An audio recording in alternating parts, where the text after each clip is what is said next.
Hello, in this video I'm going to show you how you can pair your Realme Buds T100 with any Android phone or tablet.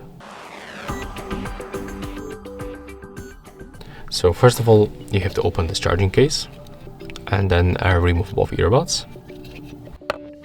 And right now you have to click and hold on the left and the right touch control panel until you hear in these earbuds notification sound. So click and hold, and I'm gonna put, for example, the right one close to my ear.